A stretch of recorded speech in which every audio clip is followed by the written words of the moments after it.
అందరికీ ప్రభుని యేసుక్రీస్తు నామములో శుభాభివందనాలండి. Welcome to voice of gospel. దేవుని యొక్క మహాకృపను బట్టి, దేవుని యొక్క వాక్యము మనం ధ్యానం చేయడానికి, దేవుడి చూడండి మంచి తరుణాన్ని బట్టి దేవునికి నిండు వందనాలు తెలియజేస్తూ ప్రార్థన ద్వారా ఈ కార్యక్రమాన్ని మనం ప్రారంభించుకుందాం. అందరికీ శుభాభివందనాలు. ప్రార్థన. ప్రేమ నమ్మకం గల మా కన్న తండ్రి, దయగల దేవ, నీ ఉన్నతమైన ప్రశస్తమైన నామాన్ని బట్టి 800 కోట్లాది స్తుతులు స్తోత్రం కన్న తండ్రి.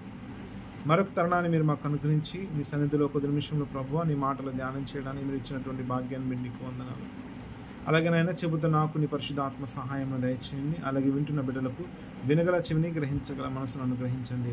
విన్న వాక్యము దుష్టుడు ఎత్తుకోపోకుండా మా హృదయంలో భద్రపరిచి పదిలపరిచి నీరు కట్టి ఫలింపును దయచేయమని కోరుచు యేసుక్రీస్తు వారి పేరిట ఈ ప్రార్థన మనలు అడిగి వేడుకొనుచున్నాము కన్న తండ్రి. ఆమేన్. మంచిది ప్రియమైన వారులారా, మరి ఈరోజు యజమానుడా అనే ఒక చక్కని అంశాన్ని మనము దేని యొక్క వాక్య వెలుగుల్లో మనం తెలుసుకుందాం. యజమానులు ఎలా ఉంటారు, యజమానుడు ఎవరై ఉన్నారు, వారి యొక్క వ్యక్తిత్వాలను బట్టి మనం యజమానులతో ఎలా ఉండాలి అనేది దేవుని యొక్క వాక్యంలోనికి వెళ్ళి మనము చూద్దాం. ప్రియమైన వారులారా, పరిశుద్ధ గ్రంథంలో యజమానుడుగా పరలోకమందున దేవుడు మనకు స్పష్టంగా కనిపిస్తూ ఉన్నారు. ఆ తర్వాత ఈ యజమానుడు అనే ఒక మంచి అర్హతను కొంతమంది వ్యక్తులకు సంబోధించినట్టుగా పరిశుద్ధ గ్రంథంలో మనం చూడవచ్చు. ప్రాముఖ్యంగా అబ్రహాము విషయంలో మనం ఈ యొక్క సందర్భాన్ని మనం చూడవచ్చు. మరి పేతురు రాసినటువంటి పత్రికలో షారా గారు తన భర్త అయిన అబ్రహామును ఏమని పిలుస్తుందో మనం ఇక్కడ చూసినట్లయితే, పేతురు రాసిన మొదటి పత్రిక మనం వెళదాము. 3వ అధ్యాయము 6వ వచనంలో మనం చూద్దాం. ఆ ప్రకారము షారా అబ్రహామును యజమానుడని పిలుచుచు అతనికి లోబడి ఉండెను. ప్రియమైన వారులారా, అంటే అబ్రహాము గారు యజమానుడు అనే ఆ యొక్క పదానికి నిర్వచనానికి నిలువెత్తు నిదర్శరూపంగా మనకు పరిశుద్ధ గ్రంథంలో కనిపిస్తూ ఉన్నాడు. అంత మాత్రమే కాదు, అతని పెద్ద దాసుడైన ఎలియాజరు కూడా అబ్రహామును నా యజమానుడు అని సంబోధిస్తూ ఉంటాడు. ఇస్సాకుకు పెండ్లి చేయగలిగినటువంటి వయసు వచ్చినప్పుడు తనకు చక్కని భార్యను తీసుకురావాలని అబ్రహాము తన ఊరు వారి దగ్గరికి, తన పితరులు లేకపోతే తన కుటుంబీకుల దగ్గరికి వారిని పంపించినప్పుడు అక్కడ కూడా ఎన్నో మార్లు మరి యొక్క ఎలియాజరు అక్కడున్న వారితో నా యజమానుడు అబ్రహాం, నా యజమానుడు అని చెప్తూ ఉన్నారు. అంటే యజమానుడు ఏమై ఉన్నారు అంటే వారిని బాగుగా చూసుకునేవారుగా ఉన్నారు. వారికి అన్ని విషయాల్లో ఆలనా పాలన ఆయనే బాధ్యత వహించి నిర్వర్తించేవారుగా ఉన్నారు. ప్రేమైన వల్ల అలాగే పరలోకమందున దేవుడు కూడా మనందరికీ కూడా యజమానుడే ఉన్నాడని పరిశుద్ధ గ్రంథంలో మనం చూడవచ్చు. తిమోతికి రాసినటువంటి పత్రిక మనం వెళ్ళి గమనించినట్లయితే అపోస్తలుడైన పౌలు గారు తిమోతికి రాస్తూ చెప్పిన మాట మనం చూసినట్లయితే, తిమోతికి రాసినటువంటి 2వ పత్రిక 2వ అధ్యాయము 21వ వచనం మనం చూద్దాం. ఎవడైనను వీటిలో చేరక తన్ను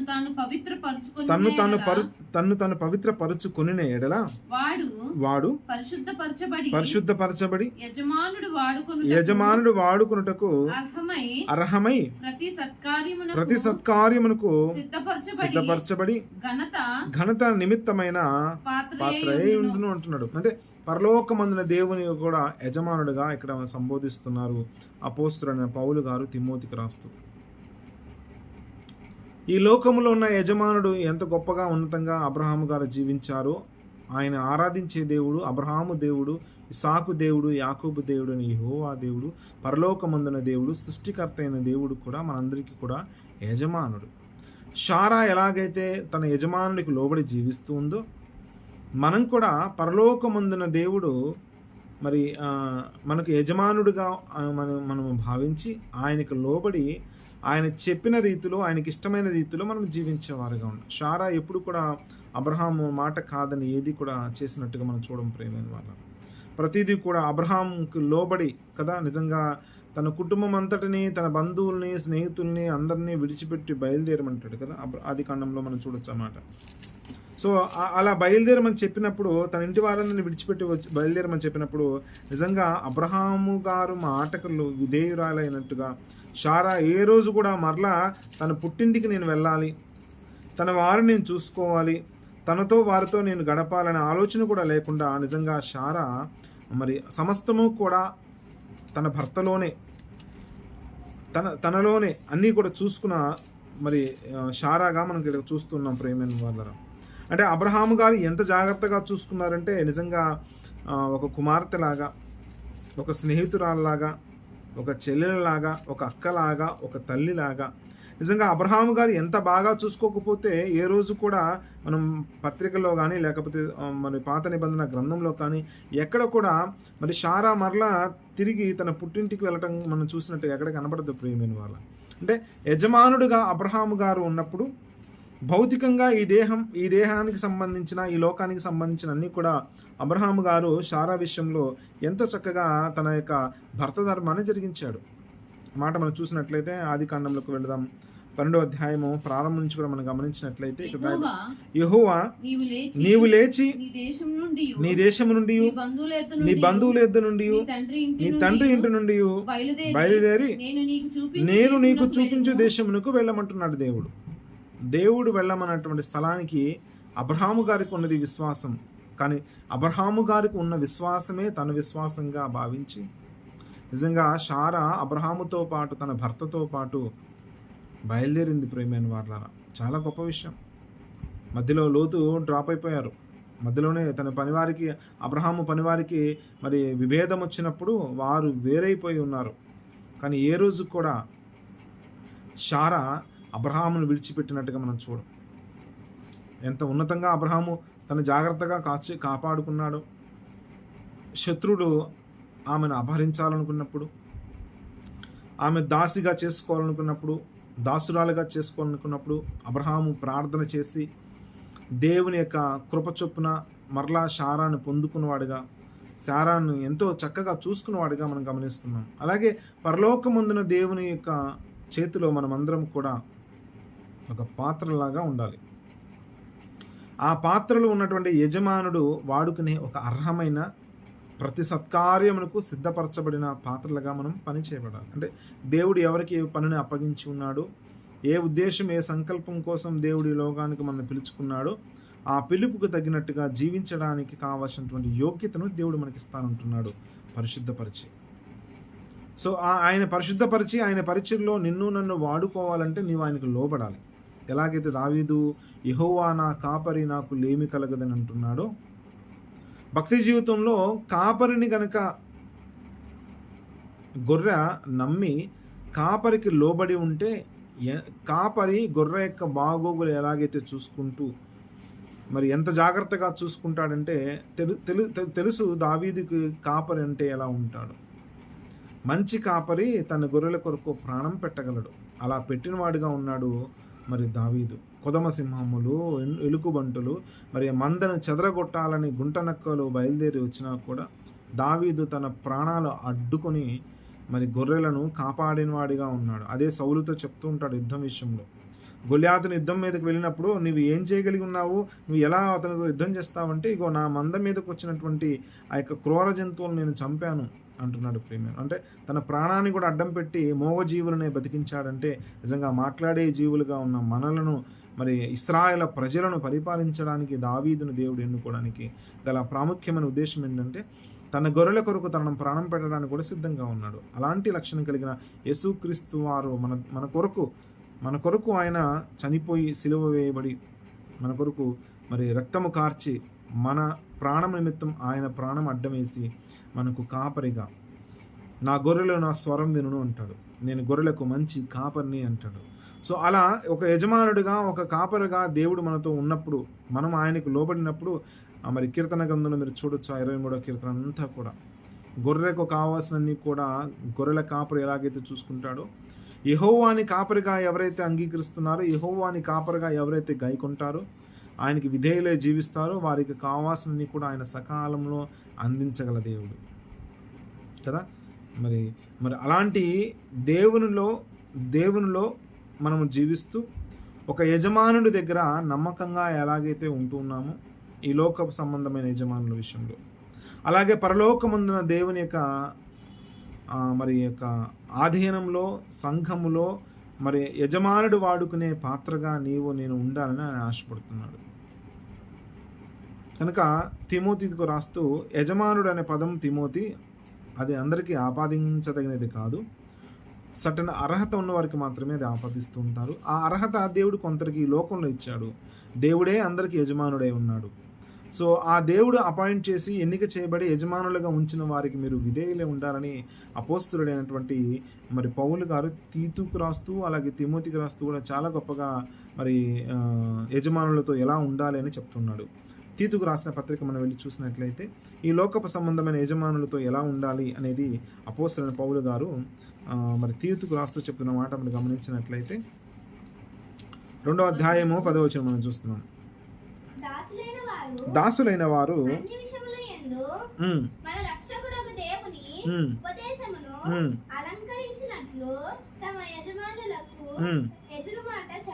తన యజమానులకు ఎదురు మాట చెప్పక ఏమియు అపహరింపక సంపూర్ణమైన మంచి నమ్మకమును కనబరచుచు అన్ని కార్యములందు వారిని సంతోషపెట్టుచు వారికి లోబడి ఉండవలని హెచ్చరించుము అంటున్నాడు. అంటే ఈ లోకపు యజమానుల దగ్గర నువ్వు నమ్మకంగా ఉండగలిగితే ఖచ్చితంగా పరలోకమందున దేవుని దగ్గర పరలోకమందున్న యజమానుడికి నువ్వు నమ్మకంగా ఉంటావు.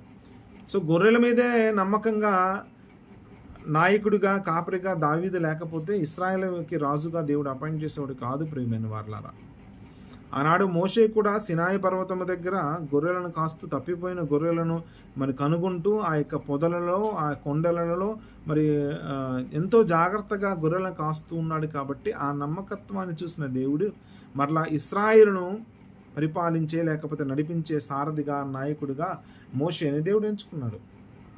అలాగే మన భక్తి జీవితంలో మనం కూడా పరలోకమందున దేవునికి విధేయులై ఉండాలంటే మొట్టమొదటగా ఈ లోక సంబంధమైన యజమానులకు విధేయులై ఉన్నట్లయితే ఆటోమేటిక్గా ఆ దేవునికి యజమానుడిగా అందరికీ యజమానుడిగా ఉన్న దేవునికి ఎలా విధేయులు అవ్వాలో మనకు అర్థమవుతుంది. అందుకేమంటున్నాడు, మన రక్షకుడకు దేవుని ఉపదేశమును అలంకరించినట్లు తన యజమానులకు ఎదురు మాట చెప్పక ఏమీ అపహరింపక సంపూర్ణమైన మంచి నమ్మకమును కనబరచాలి మనం. సో ఈ లోక సంబంధమైన యజమానుల విషయంలో నమ్మకత్వం కలిగి ఉంటే ఆటోమేటిక్గా ఆయన కృప, దేవుని కృప, దేవుని చిత్తము నీ మీద సంపూర్ణంగా నెరవేర్చబడుతుంది. ఎప్పుడైతే ఈ లోకపు యజమానులకి నువ్వు నమ్మకంగా లేకపోతే పరలోకంలో ఉన్న దేవుని యజమానునికి నువ్వు ఆయన కింద దాసుడిగా ఆయన బిడ్డలుగా నీవు ఉండడానికి అర్హత లేదు ప్రియమైన వాళ్ళ.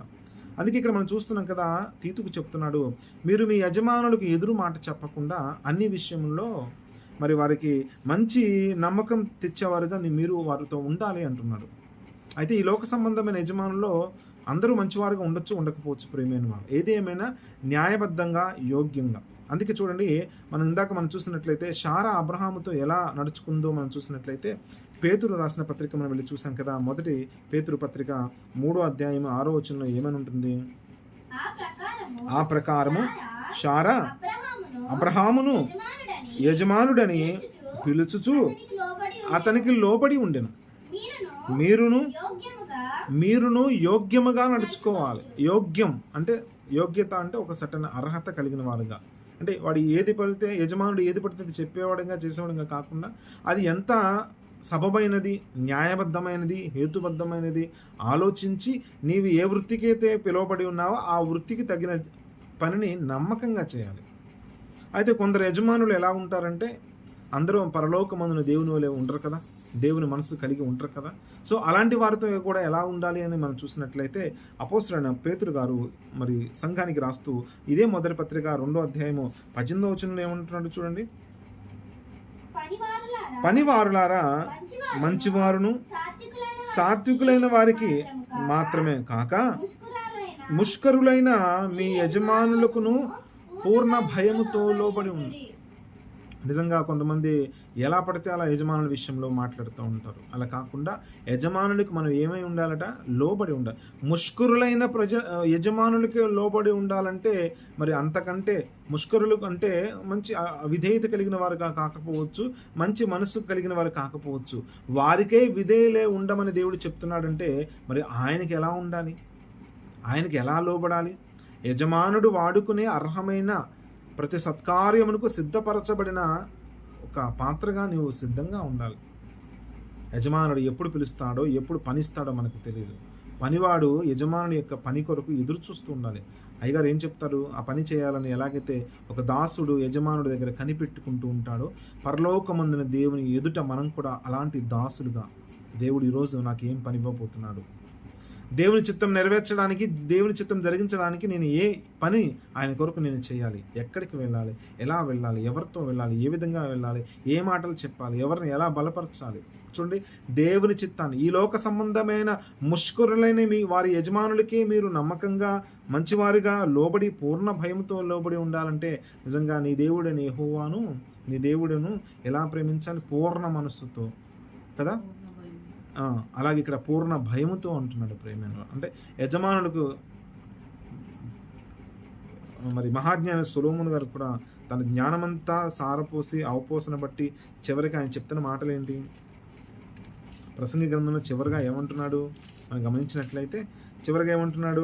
ఇదంతయు వినిన తర్వాత 12వ అధ్యాయం 13వ వచనంలో ప్రసంగి గ్రంథంలో, ఇదంతయు వినిన తర్వాత తేలిన ఫలితార్థం ఇదే, దేవుని యందు భయభక్తులు కలిగి ఉండి ఆయన కట్టడలను అనుసరించి నడుచుచుండవలను మానవ కోటికి ఇది. అంటే దేవుని యందు ఏమి ఉండాలి? భయము, భక్తి ఉండాలి. ఈ లోక సంబంధమైన ముష్కరులైన యజమానులకి పూర్ణ భయంతో ఉండాలంటే ఇక మన దేవునికి పరలోకమందున్నటువంటి యజమానుడికి మనం ఎలా ఉండాలి? శారా ఎలాగైతే యోగ్యురాలుగా తన భార్య ధర్మాన్ని తన భర్త విషయంలో జరిగించినట్టుగా సంఘమైన మనము క్రీస్తు విషయంలో అలాగూ జరిగించవలసిన వారంగా ఉన్నాం. అలాగే పరలోకమందున దేవుడు తాను విలువ పెట్టి కొనబడిన సంఘమైన మనము మన సొత్తు కాదు, ఆయన సొత్తు. ఆయన సొత్తు అయిన ప్రజలు ఎలాగుండాలి అంటే శారా విషయంలో ఏమంటున్నా, మీరు కూడా యోగ్యమైన ప్రవర్తన కలిగిన వారుగా ఉండాలంటున్నాడు ప్రియమైన వారులారా కదా. మరొక మాట మనం చూసినట్లయితే ఎఫెసీలకు రాస్తూ అపోస్తలుడైన పౌలు గారు కూడా చూడండి ఏమంటున్నారు. అపోస్తలుడైన పౌలు ఎఫెసీలకు రాస్తూ 6వ అధ్యాయం 9వ వచనం కూడా అంటున్న మాట మనం గమనించినట్లయితే, యజమానులారా మీకును వారికిని యజమానుడైన వాడు పరలోకమందునున్నాడని ఆయనకు పక్షపాతమేమీ లేదని ఎరిగిన వారై వారిని బెదిరించుట మాని ఆ ప్రకారమే వారి ఎడలా ప్రవర్తించారు. అంటే కొంతమంది ముష్కరులైన యజమానులు ఏం చేస్తూ ఉంటారంటే ఇక్కడ రాయబడిన మాట, పక్షపాతం చూపిస్తారు. అలాగే బెదిరించేవారుగా ఉంటారు, భయపెట్టేవారుగా ఉంటారు. వారి విషయంలో యోగ్యమైన ప్రవర్తన నిన్ను చేసేవారంగా ఉండాలి. అందుకే ప్రభు ఏమంటాడు? మీరు పాము వలె వివేకంగా ఉండాలి, ఎందుకంటే నేను తోడేళ్ల మధ్యకు మిమ్మల్ని గొర్రెలుగా పంపిస్తున్నాను. సో మీరు పంపబడినప్పుడు మీ పని మీరు చేసుకొని మరలా తిరిగి మీరు ఈ ఇంటికి రావడానికి, మీ పని మీరు చేసుకొని మీ సొంత ఇంటికి రావడానికి, మీ పని మీరు చేసుకొని పరలోకం శాశ్వతమైన లోకానికి వెళ్ళడానికి మనము నమ్మకంగా చేసేటప్పుడు ప్రియమైన వాళ్ళరా చాలా జాగ్రత్తగా విధేయతలతో దేవుని చిత్తాన్ని జరిగిస్తూ యోగ్యమైన ప్రవర్తన ఈ లోకపు అధికారుల విషయంలోనూ, ఈ లోక యజమానుల విషయంలోనూ, పరలోక సంబంధమైన యజమానుల విషయంలో కూడా అలాగే ఉండాలి. దేవునికి వాక్యం క్లియర్గా స్పష్టంగా తెలియజేస్తూ ఉంది ప్రియమైన వాళ్ళ. అంటే ఈ లోక యజమానులు ఎలా ఉంటారట? ముష్కరులైన కొందరు ఎలా ఉన్నారట? 6వ అధ్యాయంలో మనం చూసాం కదా. యజమానులారా మీకును మరి వారికి యజమానుడైన వాడు పరలోకం. అంటే ఈ లోక సంబంధమైన యజమానులకి పైన కూడా మరొక యజమానుడు ఉన్నాడు. సో ఆ యజమానుడికి ఈ లోకంలో ఉన్న యజమానులు కూడా ఏమై ఉండాలి? దాసులుగా ఉండాలి. సో అలా కాకుండా చాలామంది ఏం చేస్తున్నారంటే దేవుడిచ్చిన అర్హతను, మంచి ఉన్నతమైన స్థానాన్ని పోగొట్టుకుని వారు ఏం చేస్తున్నారంటే పక్షపాతం చూపించేవారుగా ఉన్నారు, బెదిరించి భయపెట్టి పనులు చేయించుకునే వారుగా ఉన్నారు. సో అలాంటి వారి విషయంలో మీరు యోగ్యమైన ప్రవర్తన మీరు చేసేవారుగా ఉండాలి అంటున్నాడు. మరొక మాట చూద్దాము. ఇదే అపోస్తలుడైన పౌలు గారు తిమోతికి రాస్తూ చెప్పిన మాట మనం గమనించినట్లయితే 1 తిమోతి పత్రిక 6వ అధ్యాయము 1 నుంచి మనం గమనిస్తున్నాం. దేవుని నామమును ఆయన బోధయు దూషింపబడకుండానట్లు దాసత్వమును కాడి కింద ఉన్న వారందరూ తమ యజమానుడు పూర్ణమైన ఘనతకు పాత్రలని ఎంచవలను ప్రియమైన వారు. సో ఈ లోక సంబంధమైన యజమానులతో నువ్వు ఎంత పూర్ణ భయభక్తులతో ఉంటున్నావో అలాగే కొంతమంది విశ్వాసులైన యజమానులు ఉంటారు. ఎలా ఉంటారంటే కొంతమంది, నేను చాలామందిని చూస్తాను, దేవుడి కృపను బట్టి మాకున్నటువంటి ఉన్నతమైన ఒక పొజిషన్లో మా కింద ఉన్నటువంటి జూనియర్స్ కొంతమంది, అంటే అదర్ డిపార్ట్మెంట్స్ కానీ అదర్ కంపెనీస్లో కానీ జూనియర్సే. సో జూనియర్స్ ఉండి సార్ సార్ అని మమ్మల్ని పిలుస్తూ ఉంటారు. సో ఏంటంటే మనం పై అధికారాన్ని దేవుడు ఇచ్చినా కూడా వారు సహోదర భావాన్ని కలిగి ఉండాలి కదా అని, వారితో సహోదర భావాన్ని మేము కలిగి ఉన్నప్పుడు వారు దాన్ని దుర్వినియోగపరుచుకునే వారుగా ఉన్నారు చాలాసార్లు. కానీ దేవుడు ఏమంటున్నాడు, ఈ లోక సంబంధమైన ముష్కరులైన యజమానులకే మీరు విధేయులైనప్పుడు మరి పరలోకంలో ఉన్న దేవుడు యజమానుడై ఉంటే ఆ యజమానుడికి దాసులుగా ఉండి ఈ లోకంలో యజమానులుగా ఉన్నవారు ఎవరైతే ఉన్నారో వారికి మనం ఎలా ఉండాలట, మరింత లోబడి ఉండాలి. అంటే ఫస్ట్ అల్టిమేట్గా పరలోకమందున్నటువంటి యజమానుడికి మనం లోబడి ఉండాల్సిందే. ఆ తర్వాత ఈ లోకంలో విశ్వాసులైనటువంటి యజమానులు కొందరు ఉంటారు. అదే తిమోతికి రాస్తే ఏమంటున్నాడు అపోస్తలుడైన పౌలు గారు 6వ అధ్యాయము మొదటి వచనంలో, తిమోతికి రాసిన పత్రిక మొదటి పత్రిక 6వ అధ్యాయం 2వ వచనంలో, విశ్వాసులైన యజమానులు గల దాసులు తమ యజమానులు సహోదరులని వారిని తృణీకరింపక తమ సేవా ఫలము పొందువారు విశ్వాసులను ప్రియులై ఉన్నారని మరి ఎక్కువగా వారికి సేవ చేయాలి.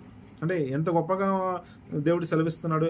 ఎవరి పాత్రను వారు పోషించాలి, ఎవరి బాధ్యతను వారు నిర్వర్తించాలి ప్రియమైన వాళ్ళ. అలా నిర్వర్తించే వారిగా లేము ప్రియమైన వాళ్ళ కదా. దేవుడు భూజంతువుల కంటే ఆకాశ పక్షుల కంటే బుద్ధి జ్ఞానం ఎవరికి ఇచ్చి ఉన్నాడంటే ఎక్కువగా మనకే ఇచ్చాడు, మనుషులమైన మనకే ఇచ్చాడు. సో మన బుర్ర చూడండి ఎంత ఉంటుంది, ఆల్మోస్ట్ 1200 గ్రాముల పైన ఉంటుందని చెప్తా ఉన్నాను.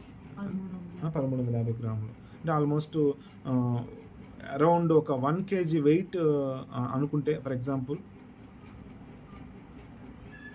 ఒక చిన్న పావురము, చిన్న కాకి, చిన్న పక్షులు ఉంటాయి, దాని తలకాయ ఎంత ఉంటుంది, ఆ తలకాయలో మరి దాని మెదడు లేకపోతే దాని బుర్ర ఎంత ఉంటుందంటే ఒక చిన్న నిమ్మగింజ అంత ఉంటుంది. ఒక నిమ్మగింజ మెదడు ఉన్నటువంటి ఆ చిన్న జీవులే ఎంత ఉన్నతంగా తమ యజమానులకు లోబడి ఉన్నాయో మనం కనుక ఒక ఎగ్జాంపుల్ తీసుకున్నట్లయితే, ఇంకా అంతకంటే ఎన్ని నిమ్మగింజలు కలిగితే 1 kg వెయిట్ వస్తుంది చెప్పండి. ఎంత జ్ఞానం కలిగినటువంటి మరి ఈ మెదడును దేవుడు మనకిచ్చాడు, బుర్రను మనకిచ్చాడు, బుద్ధి బాహుళ్యతలు దేవుడు మనకి ఇచ్చి ఉన్నాడు కదా. ఆయన బుద్ధిని ఆయన బాహుళ్యతను మనకు అందిస్తూ ఉన్నాడు కదా. సో మనం గమనించినట్లయితే నోవాహు జలప్రళయ కాలంలో దేవుడు ఈ భూమి మీద ఉన్నటువంటి సమస్త జీవులన్నింటినీ కూడా అంతమొందించాలని, నోవాహు వారి కుటుంబం తర్వాత మరలా జీవించడానికి కావాల్సిన రీతిలో ప్రతి జీవిలో నుంచి ఒక ఆడదియు మగదియు ఆ ఓడలోకి ప్రవేశించాలంటాడు. సో ఈ ప్రవేశించే క్రమంలో ఒక పావురము, ఒక కాకి, ఒక నెమలి, అలా సమస్త జీవుల్లో నుంచి మరి ఒక ఆడదియు ఒక మగదయు ఆ యొక్క ఓడలోనికి ప్రవేశించారు. ఆ ఓడలోకి ప్రవేశించారు అంటే అల్టిమేట్గా ఒక మాటలో చెప్పాలంటే ఆ రక్షణ అనే ఓడలోకి ఈరోజు సంఘమైన మనమందరం కూడా రక్షింపబడి లోకంలో నుంచి బయటకు వచ్చాం. ఈ లోకంలో నుంచి వేరు చేశాడు దేవుడు క్రీస్తు రక్తంతో కడిగి.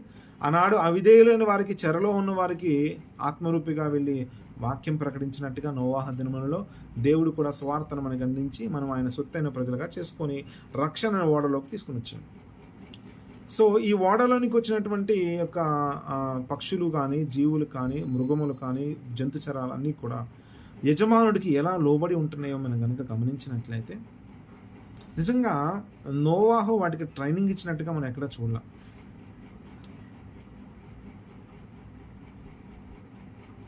ఆ యొక్క మహాప్రళయంతో కూడినటువంటి ఆ యొక్క కుంభపోటి వర్షము కురిసినప్పుడు ఓడ ఎలాగుంది అని ఆ సిచ్యువేషన్ మనం గమనించినట్లయితే ఆది కాండంలోకి మనం వెళదాం ప్రియమైన వాళ్ళ. 15వ వచనంలో 7వ అధ్యాయం మనం గమనించినట్లయితే ఏమంటున్నాడు, 7:15 జీవాత్మ గల సమస్త శరీరులో రెండేసి ఓడలో ఉన్న ప్రవేశించును. ప్రవేశించినవనియు దేవుడు అతనికి ఆజ్ఞాపించిన ప్రకారము సమస్త శరీరంలో మగదియు ఆడదియు ప్రవేశించును. అప్పుడు యెహోవా ఓడను ఏం చేశాడంటే ఓడలో అతన్ని అంటే మొత్తం సీల్ చేశాడు. ఇంకా ఎవరన్నా లోపలికి ఎలవ్ చేయడానికి దేవుడు ఇష్టపడట్లా. సో ఎప్పుడైతే ఈ ఓడలోనికి వచ్చినటువంటి సమస్త జీవులలో కొన్ని పక్షులు అవన్నీ కూడా ఆ నోవాహుతో కలిసి జీవిస్తూ ఉన్నాయి జలప్రళయం అయ్యేంత వరకు కూడా. ఆ జలప్రవాహం ఎలాగుందట 17వ వచనంలో, ఆ జలప్రవాహము 40 దినములను భూమి మీద నుండగా జలములు విస్తరించి ఓడని తేల చేసింది. ప్రేమైన వాళ్ళు వాస్తవంగా అక్కడ ఉన్న వారు ఏమంటారు, అసలు వర్షం కూడా రాదు, సముద్రాలకు దగ్గరగానే ఓడ సాధారణంగా సముద్రం దగ్గరలో తయారు చేస్తారు. ఈయన ఎడార్లు తయారు చేస్తూ ఉన్నాడు, ఆల్మోస్ట్ 6 పర్వతాల దగ్గర చేస్తూ ఉన్నాడు.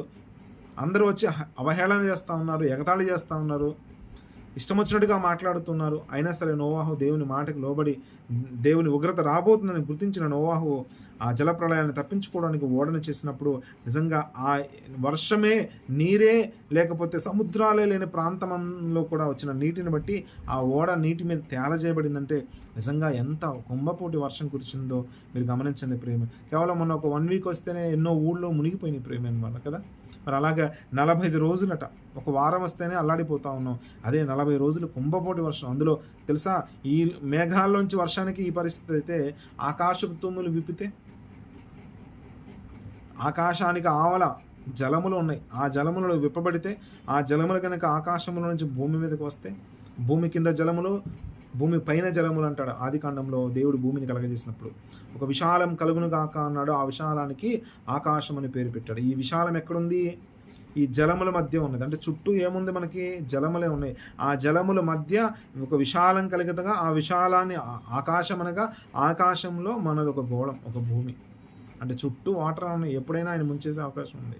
కానీ దేవుని కృపను బట్టి నోవాహుకి ఇచ్చిన నిబంధన బట్టి ఇంద్రధనస్సును మరి మేఘముల మధ్య ఉంచి మనకు ఇంకా ఒక ప్రమాణాన్ని చేశాడు కదా. ఇంకా మరలా అలాంటి మరి భయంకరమైన వర్షం అంటే సమస్త జీవులు మునిగి చచ్చిపోయేంత వర్షమైతే అనుగ్రహించనంటున్నాడు ప్రేమ.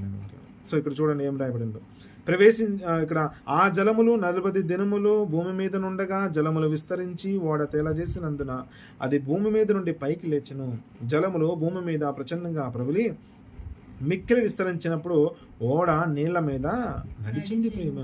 ఓడ నీళ్ల మీద నడిచేంత నీళ్లు వర్షము భయంకరంగా వచ్చినప్పుడు చూడండి ప్రేమైన వారలారా, ఆ ప్రచండ జలములు అంటున్నాడు దేవుడు, అత్యధికంగా ప్రబలినందున ఆకాశమంతటి కిందన్న గొప్ప పర్వతములన్నీ మునిగిపోయాను. అంటే గొప్ప పర్వతములు అంటే హైయెస్ట్ పర్వతాలు. అంటే ఉదాహరణకి మన భారతదేశంలో ఏముంటుందో ఎవరెస్ట్ శిఖరము అత్యున్నత శిఖరం అంటాం. సో అలాంటి అత్యున్నతమైన శిఖరముగా ఉన్నటువంటి శిఖరాలన్నీ కూడా మునిగిపోయినాయి ప్రేమైన వాళ్ళ. సో అంత మునిగిపోయిన పరిస్థితుల్లో ఉన్నటువంటి యొక్క నీటిలో నుంచి బయటికి రావాలి అంటే చాలా ప్రమాదం దాగి ఉంది. అంటే పర్వతాలే మునిగిపోయేంత నీరు వచ్చినాయి అంటే ఒకవేళ ఓడ నుంచి కిందకి దిగితే ఏమైపోతారు? అధపాతాళానికి వెళ్ళిపోయే అవకాశం ఉంది. కాబట్టి నోవాహు జలములు తగ్గినయో లేదో, వర్షము తగ్గిందో లేదో అనే ఉద్దేశంతో నోవాహు ఏం చేస్తాడో మనం కనుక గమనించినట్లయితే 8వ అధ్యాయానికి మనం వెళదాం ప్రేమైన వారలారా. 5వ వచనం మనం చూద్దాం. నీళ్లు 10వ నెల వరకు క్రమముగా తగ్గుచూ వచ్చు. అంటే ఆల్మోస్ట్ బైబిల్లో మనం 8వ అధ్యాయం అంతా చదువుతుంటే ఆల్మోస్ట్ 1 year పైగా వారు ఆ ఓడలోనే ఉండిపోయారు ప్రేమ. సంవత్సరం పాటు నీళ్లు ఎండిపోకుండా అలా ఉండిపోయి అంటే నిజంగా ఎంత వర్షం వచ్చిందో తెలుసా? ఒక్క ప్రాణి కూడా తప్పించుకోలేదు ప్రేమ వల్ల. అంతా కూడా జలమయమైపోయింది, జల సమాధి చేయబడ్డారు. సో అలాంటి భయంకరమైన పరిస్థితుల్లో నోవాహు మరలా భూమి మీద అడుగు పెట్టడానికి ప్రయత్నం చేస్తున్నాడు. ఆ ప్రయత్నంలో భాగంగా తనతో పాటు ఒక సంవత్సర కాలం సహవాసం చేసిన కొన్ని పక్షులను బయటకు పోవిడిచి ఆ వర్షం తగ్గిందా లేదా అని చూడడానికి ప్రయత్నం చేస్తూ ఉన్నాడు కదా. నిజంగా 6 నెలలు సహవాసం చేస్తే వాళ్ళు వీళ్ళు అయ్యారని చెప్తూ ఉంటారు కదా. నిజంగా నోవాహు ఎంతగా ఆ పక్షులను ప్రేమించాడో, నిజంగా ఆ పక్షులు నోవాహును ఎంతగా ప్రేమించినాయి అంటే మాటలు లేవు కానీ క్రియల్లో తన ప్రేమను లేకపోతే తన యొక్క నమ్మకత్వాన్ని కనబరిచే పక్షులుగా మనం చూస్తూ ఉన్నాం. చూడండి ఇక్కడ ఏం జరిగింది. 5వ వచనం, నీళ్లు 10వ నెల వరకు క్రమంగా తగ్గుచూ వచ్చును. 10వ నెల మొదటి దినమున కొండల శిఖరములు కనబడెను. కొండల శిఖరాలు కనబడుతున్నాయి అంటే ఇంకా ఎన్ని నీళ్లు ఉన్నాయో గమనించండి ప్రియమైన వాళ్ళారా. 40 దినములైన తర్వాత నోవాహు తను చేసిన ఓడ కిటికీకి తీసి ఒక కాకిని వెలుపలకు పోవిడిచెను. అది బయటికి వెళ్ళి భూమి మీద నుండి నీళ్లు ఇంకిపో వరకు ఇటు అటు తిరుగుచూ ఉన్నది. ప్రియమైన ఎంత గొప్ప విశేషమో తెలుసా. దాని తలకాయే ఎంత ఉంటుంది, కాకి తలకాయ. ఆ తలకాయలో దాని మెదడు ఒక నిమ్మగింజ సైజు అంత ఉంటుంది.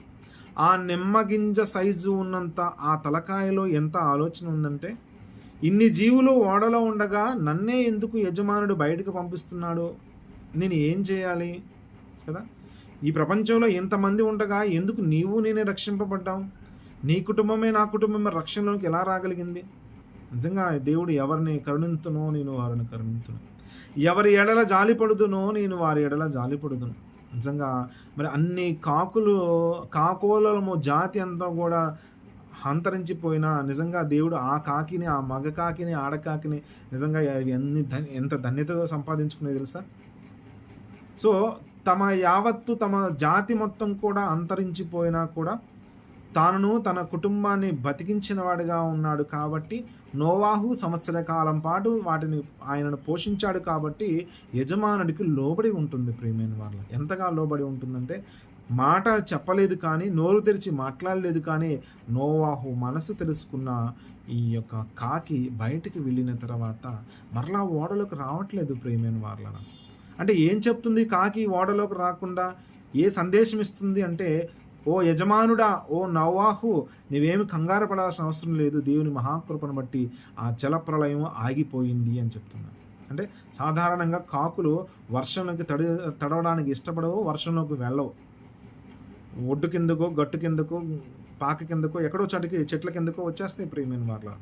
కానీ ఈ కాకి భూమి మీద నీళ్లు ఇంకిపోయేంత వరకు కూడా, ఒక కాకిని వెలుపడికి విడిచినప్పుడు అది బయటకు వెళ్ళి భూమి మీద నుండి నీళ్లు ఇంకిపో వరకు నిజంగా 1 గంట ఎగరగలము, ఒక 2 గంటలు ఎగరగలం.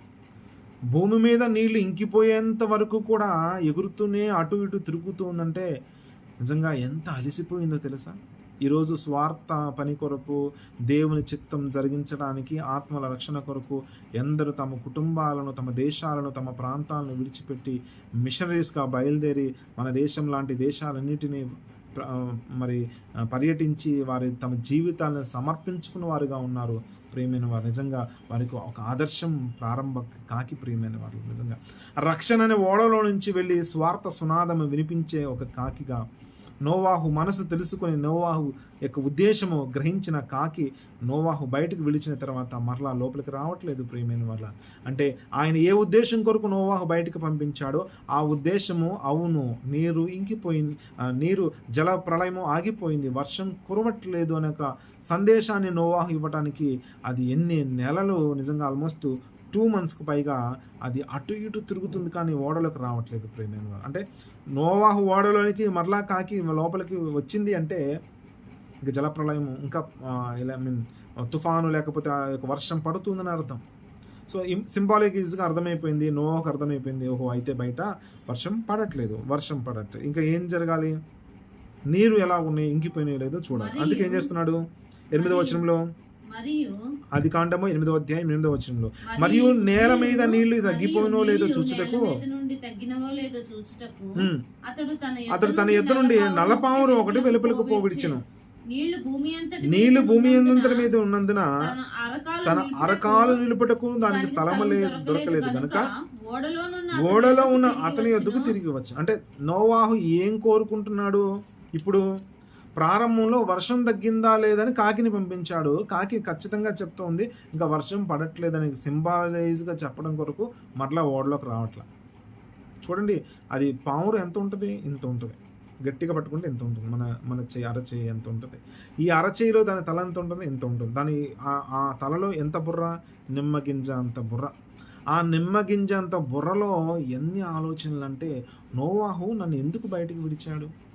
చూడండి, కాకి బయటికి విడిచినా తన కుటుంబం అంతా లోపలే ఉంది. తన కుటుంబం అంతా లోపలే ఉన్నా కూడా బయట నోవాహు ఉద్దేశం ఎరిగిన కాకి అటు ఇటు తిరుగుతుంది. ఎందుకంటే నన్ను రక్షించినాడు నా యజమానుడు, నా కుటుంబాన్ని రక్షించాడు, నన్ను పోషించాడు. నా జాతి అంతా అంతరించినా కూడా మమ్మల్ని బతికించి నా జాతి అంతరించకుండా మాతో మరలా మా జాతిని మరలా ఈ లోకంలో పెరగడానికి నోవాహు నాకు ఒక మార్గం చూపించాడనే ఉద్దేశంతో నమ్మకంగా నోవాహు విషయంలో ఎంత నమ్మకత్వాన్ని కలిగి ఉన్నది ఒక కాకి.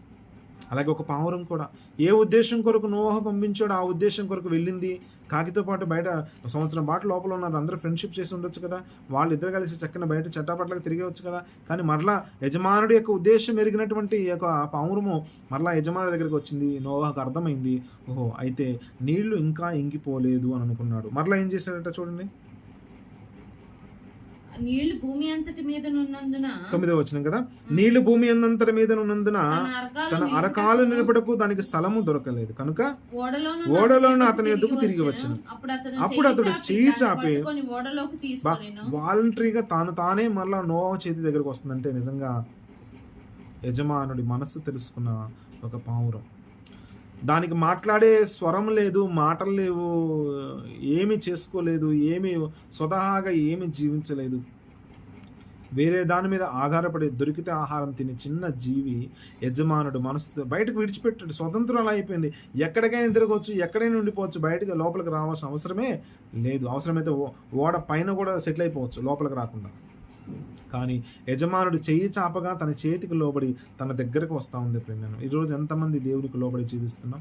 పరలోకమందున దేవుడు మనకు యజమానుడిగా ఉన్నాడని, ఆ యజమానుడికి లోబడి జీవించే వారంగా ఉండాలని ఎంత ఒబీడియంట్గా మనం ఉంటున్నాం.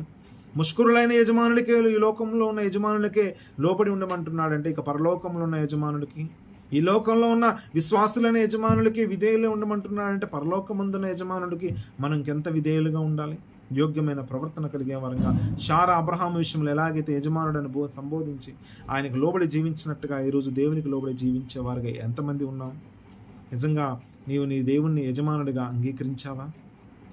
నీవు యజమానుడిగా ఆయన అంగీకరిస్తే, నేను యజమానుడనైతే మీరు భయపడేవారు ఎక్కడ నాకు అంటున్నాడు ప్రియమైన వాళ్ళ. మల్లాకి గ్రంథంలో నాకు రావలసిన ఘనత ఏమాయను అంటున్నాడు ప్రియమైన వాళ్ళ.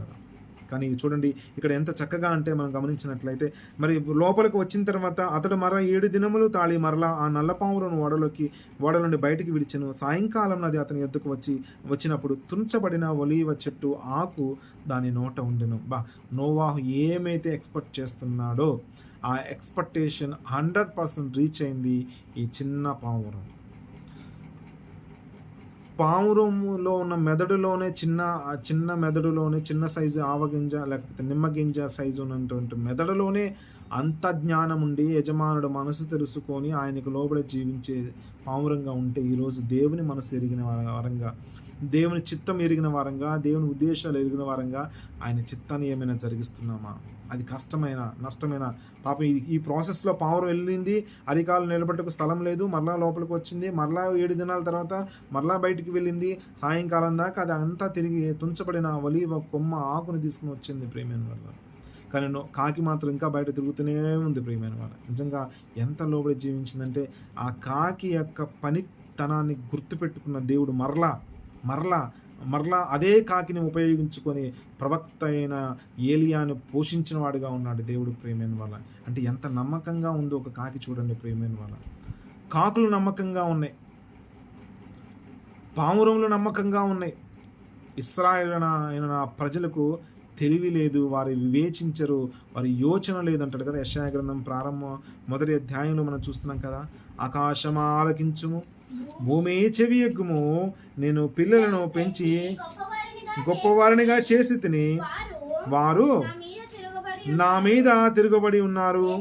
ఎద్దు చూడు, ఒక ఎద్దు తన కామందును ఎరుగుతుంది, గాడిద తన సొంతవాన్ని దొడ్డి తెలుసుకుంటుంది.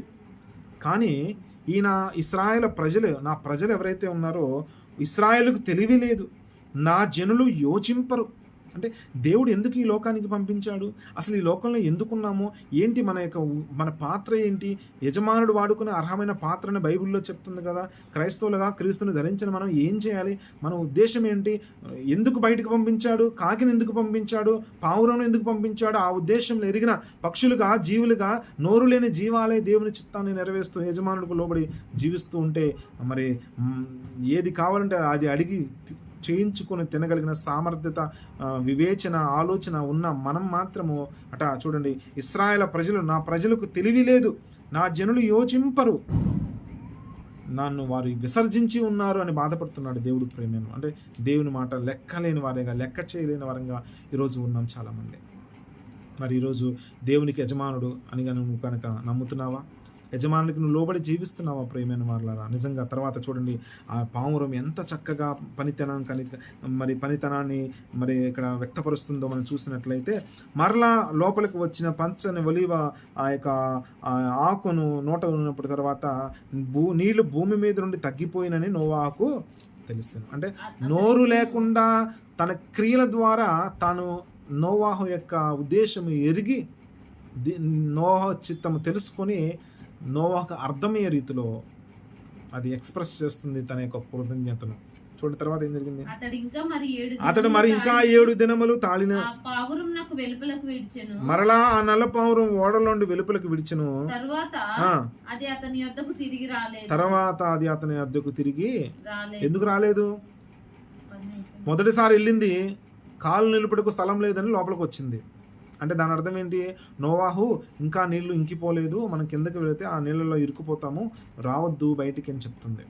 రెండోసారి ఏం జరిగింది, పచ్చని ఒలివ ఆకుని తీసుకుని వచ్చింది. దాని అర్థం ఏంటంటే భూమి మీద నీళ్లు ఇంకిపోయినాయి, ఆల్మోస్ట్ చెట్లు చక్కగా అన్ని ఎదుగుతూ ఉన్నాయి, పచ్చగా మరి ఉన్నాయి అని నోవాహుకి ఒక సింబలైజ్గా చెప్తా ఉంది. మూడోసారి విడిచిన తర్వాత ఇంకా మరలా తిరిగి రాలేదు ప్రియమైన వాళ్ళ. ఎందుకు రాలేదు? ఇంకా అవసరం లేదు నోవాహు, మీరందరూ బయటకు వచ్చేయండి. ఎంత గొప్ప లోబడి తత్వం, యజమానుడు కదా. చూడండి మలాకి గ్రంథంలో మనం చూస్తూ ఉంటాం. మలాకి గ్రంథంలో ప్రారంభ అధ్యాయంలో మనం కనుక గమనించినట్లయితే దేవుడు అలాగే ఇశ్రాయేలు ప్రజలకు అలాగే యాజకులకు మరి అలాగే దేవునికి మధ్య జరుగుతున్న సంభాషణలో ఏమంటున్నాడు చూడండి, 6వ వచనం మొదటి అధ్యాయము. కుమారుడు తన తండ్రిని గణపరచును కదా, దాసుడు తన యజమానిని గణపరచును కదా, నా నామమును నిర్లక్ష్యపెట్టు యాజకులారా. అంటే పై వచనంలో మీరు చూస్తే 2వ వచనంలో అసలు ఇశ్రాయేలు ప్రజలు దేవుడిని లక్ష్య పెట్టట్లేదు. చివరికి కనీసము తన సేవకులు యాజకులైన ఆయన మాట లక్ష్య పెట్టి, నాయన ఇలా చేయండిరా బాబు అని దేవుడు చెప్తా ఉంటే, లేదు మేము ఇలాగే చేస్తామంటున్నారు ఈరోజు చాలామంది సేవకులు కదా. సోషల్ మీడియాలో ఎంతమంది సేవకులు బయటకు బాహటంగా వచ్చి సంఘం విషయంలో అది క్షేమమా కాదా, నెక్స్ట్ తరానికి మరి ఎటువంటి మంచి మార్గాన్ని మనం చూపించే వారంగా ఉన్నాం. ఆనాడు యేసుక్రీస్తు వారు మొదటి రాకడకు మార్గాన్ని సరళం చేసిన వాడిగా ఉన్నాడు బాప్తిజం ఇచ్చి యోహాను. ప్రియమైన వాళ్ళ కానీ నెక్స్ట్ భావితరాలకు ఈ క్రైస్తవ్యాన్ని, క్రీస్తు మార్గాన్ని మరి ఎలా తీసుకుపోవాలి? మనమే దారులు మూసేస్తూ ఉన్నాం ప్రియమైన. ఇష్టం వచ్చినట్టుగా వారికి ఉన్న ఓన్ ఛానల్స్లో వారికి నచ్చింది మాట్లాడుకుంటూ బాహాటంగా ప్రకటిస్తూ మరి సంఘంలో ఏం చెప్పుకోవాలి, సమాజంలో ఏం ప్రకటించాలో కూడా కనీస ఇంగిత జ్ఞానం లేకుండా ప్రతి ఓడు పోస్టులు పెట్టేవాడే, ప్రతి ఓడు బ్రతుకు సేవకుని విమర్శించేవాడే ప్రియమైన. ఎందుకు ఇదంతా? పని లేక ఆత్మల భారం లేక, ఆత్మల దేవుని చిత్తాన్ని ఎరగక, మతి తప్పి, శృతి తప్పి ఇష్టం వచ్చినట్టుగా ప్రవర్తిస్తున్నారు ప్రియమైన వాళ్ళ. పాము వలె వివేకముగా, పావురం వలె నిష్కపటంగా ఉండమంటున్నాడు ప్రియమైన వాళ్ళ. ఎందుకు? పాము తన పని తాను చేసుకుంటూ వెళ్ళిపోతూ ఉంటుంది, పావురం తన పని తాను చేసుకుంటూ వెళ్ళిపోతూ ఉంది. అలాగే మనం కూడా ఆత్మీయ జీవితంలో మన పని మనం చేసుకుంటూ వెళ్ళిపోవాలి.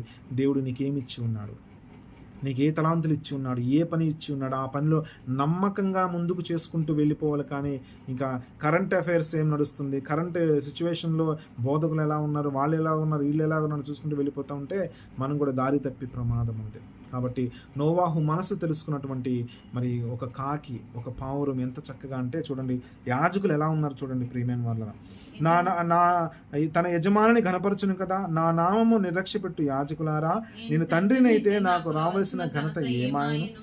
నేను చూడండి, యజమానుడనైతే మలాకి గ్రంథము 1:6 అంటున్నాడు, నేను యజమానుడనైతే నాకు భయపడేవాడు ఎక్కడ. అంటే నిజంగా యజమానుడిగా దేవుడిని నువ్వు కనుక గైకుంటే, అమ్మో ఇంత ఇంత వైరల్ చేస్తూ ఉన్నాం ఈ వీడియోస్ని, అమ్మో ఇంత బాహాటంగా దేవుని మాటలు చెప్తున్నాం, ఎవరైనా నా మాటలు బట్టి మన ప్రవర్తన బట్టి మన ఈ దుర్భాషలు ఆడుకునే ఈ సంబోధనలు బట్టి ఎవరైనా దేవునికి దూరం అయిపోతున్నారేమో అనే ఆలోచన స్పృహ ఈరోజు సేవకులకు ఎవరికి ఉండట్లేదు ప్రియమైన వాళ్ళ. ఎందుకు వచ్చిన ఈ గోళ? వాదాలు, వివాదాలు, తర్కాలు ఇవన్నీ ఎందుకు ప్రియమైన వారు?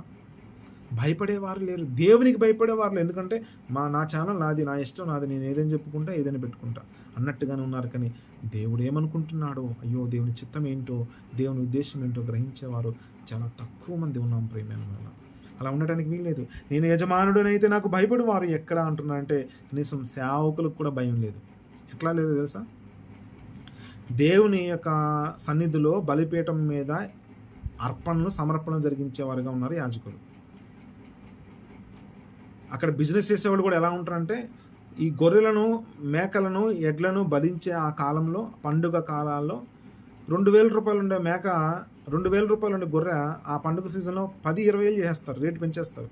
సో పాపం రేటు పెంచినప్పుడు ఈ విశ్వాసులు వారి ప్రాయశ్చిత్త నిమిత్తము 10,000, 20,000 చెల్లించుకోలేని వారుగా ఉంటారు. ఎందుకంటే మరి అంత అమౌంట్ ఇచ్చి చెల్లించలేనప్పుడు ఏం చేస్తారు? ఈ విశ్వాసులు, భక్తులు, యాజకులు ఇద్దరు కూడా అందరూ మిలాఖత్ అయిపోయి ఒకరికొకరు కమిషన్ బేస్డ్ మీద అంటున్నారు కదా, ఓ యాజకుడా ఒక గుడ్డిది దొరికిందయ్యా, 10,000 రూపాయలు నా దగ్గర లేవు, కేవలం 2,000తో ఇగో గుడ్డిది, కుంటిది, మోగది, చెవిటిది, మరి ఆ లోపాలు కలిగినది నాకు దొరికింది, ఇదిగో నీకు ఒక 1,000 రూపాయలు ఇస్తా, దీన్ని బలిగా అర్పించేసి అని చెప్పినప్పుడు వాడు అలాగే కమిషన్ తీసుకుంటున్నాడు, అలాగే బలిగా అర్పిస్తూ ఉన్నాడు ప్రియమైన వాళ్ళ. అంటే భయం ఎవరికి లేదు? దేవుని పిల్లలకి లేదు, యాజకులకి లేదు. నా నామమును నిర్లక్ష్యపెట్టు యాజకులారా, నేను నిజంగా యజమానుడైతే మీరు నాకు భయపడుతున్నారా? నేను యజమానుడై ఉన్నాను కానీ మీరు నాకు దాసులు ఉండట్లేదే. నాకు రావాల్సిన ఘనత ఏమాయను కదా? మీరు నాకు అపవిత్రమైనవి అర్పిస్తున్నారు కదా. ఆ అపవిత్రమైన వాటిని 8వ వచనంలో, గుడ్డిదాన్ని తీసుకుని బలిగా అర్పించిన యెడల అది దోషం కాదా? కుంటిదాననేను, రోగము గలదాననేను అర్పించిన యెడల అది దోషం కాదా? అమ్మో, దేవుని సన్నిధిలో భూతద్దం వేసి వెతికి మచ్చాడాగు మడత లేని నిర్దోషమైన గొర్రెపిల్ల రక్తాన్ని ప్రోక్షించాల్సినటువంటి ఆ యాజకులు, యాజక ధర్మం జరిగించేవారు కూడా దేవుని యందు భయభక్తులు లేకుండా జీవించేవారు. కానీ ఒక చిన్న జీవి, అమ్మో నా యజమానుడు నన్ను రక్షించాడు, నా కుటుంబాన్ని రక్షించాడు, అతనికి నేను రుణపడి ఉండాలని ఒక చిన్న కాకి, ఒక పావురము ఎంత నమ్మకంగా ఉంటున్నాయో యజమానులకు లోబడి జీవిస్తూ ఉన్నాయి. మరి నువ్వు నిజంగా పరలోకమందున దేవుడిని నువ్వు యజమానుడిగా నువ్వు అంగీకరిస్తే, యజమానుడిగా నువ్వు కనుక ఇష్టపడితే, యజమానుడిగా ఆయనకు నువ్వు లోబడి ఉంటే, మరి ఆయన చెప్పినట్టుగా నువ్వు చేయగలుగుతున్నావా? చూడండి ఏమంటున్నాడు, అట్టి వాటిని నీ అధికారికి నీవు ఇచ్చినట్లా అతను నీకు దయచూపునా, నిన్ను అంగీకరించినా అంటున్నాడు. అంటే మన ఈ లోకపు అధికారులు, లోకపు యజమానుల దగ్గరికి వెళ్తేనే నువ్వు ఇచ్చే గిఫ్ట్, నువ్వు ఇచ్చే డొనేషను, నువ్వు ఇచ్చే కానుకలు కదా. కొంతమంది చర్చిలో కానుకలు ఒక్కోసారి లెక్క పెట్టడానికి వెళ్ళినప్పుడు చినిగిపోయిన నోట్లు, చల్లని నోట్లు తీసుకొచ్చి కూడా కానుకలు వేస్తూ ఉంటారు కదా. ఎంతమంది చూస్తుంటారు వాటన్నింటిని?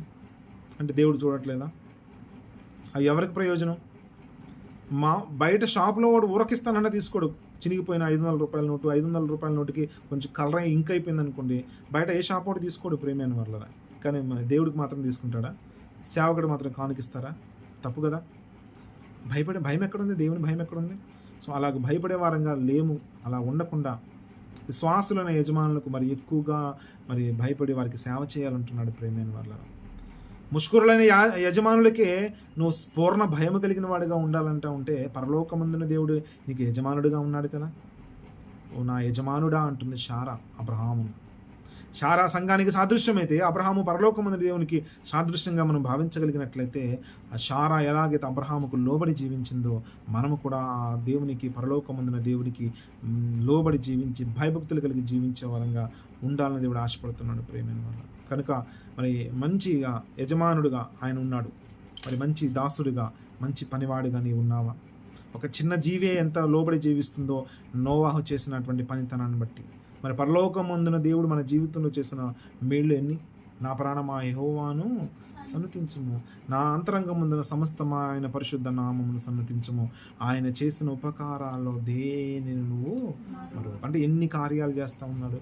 ఈరోజు ఇంకా సజీవుల గుంపులో ఉన్నామంటే, ఇంకా జీవిస్తూ ఉన్నామంటే, బ్రతికి ఉన్నామంటే ఆయన కృపే. అంత కృపగల దేవుడు మన ఎడల ఎంత కృప చూపిస్తున్నప్పుడు ఆయనకు భయపడకుండా, ఆయనకు విధేయులై జీవించకుండా, మరి ఆయనకు లోబడకుండా, మరి ఎద్దు తన కామందును ఎరుగుతున్నది, గాడిద తన సొంతమనే దొడ్డి తెలుసుకుంటుంది, కానీ నా ప్రజలు తెలివి లేదు, యోచించలేదు అంటున్నారు. అలా యోచించకుండా, తెలివి తక్కువ వారంగా పనిచేయకుండా, శారా వలె యోగ్యురాలుగా, యోగ్యమైన ప్రవర్తన కలిగిన వారుగా, భయభక్తులు కలిగి దేవునికి లోబడి జీవిద్దాం. అటు మనసును దేవుడు మనందరికీ దయచేయను గాక. ఆమేన్. చిన్న ప్రార్థన చేసుకుందాం. ప్రేమ నమ్మకం గల మా కన్న తండ్రి, ఇదిగో ప్రభువ, చిన్న జీవులే తమ యజమానులకు లోబడి జీవిస్తున్నాయి, కానీ ప్రభువ పెద్ద జీవులుగా మేము ఈ లోకంలో అయితే ఉన్నాం. కానీ మాకైతేనైనా ఎంతో మరినైనా అనేకమైన సాధనాలుగా ఈ అవయవాలు మీరు మాకు ఇచ్చారు ప్రభువ. ఇవ్వబడిన ఈ అవయవాలు ఎన్నో అనుకూలంగా, ఎన్నో రీతులుగా ప్రభువ నీ పని చేయగలిగిన సామర్థ్యత కలిగిన అవయవాలు మీరు మాకు ఇచ్చారు.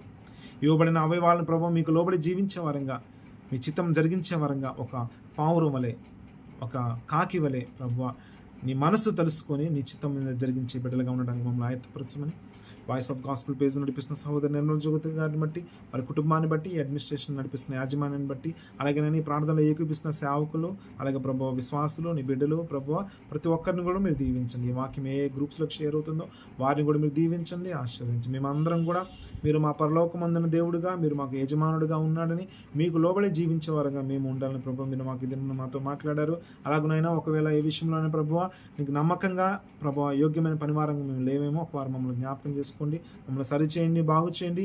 నీ సొత్తైన ప్రజలుగా, నీ సేవకులుగా, నీ దాసులుగా మమ్మల్ని నీ కొరకు వాడుకోమని కోరుచు యేసుక్రీస్తు వారి పేరిట ఈ ప్రార్థనలు అడిగి వేడుకొనిచున్నాము కన్న తండ్రి.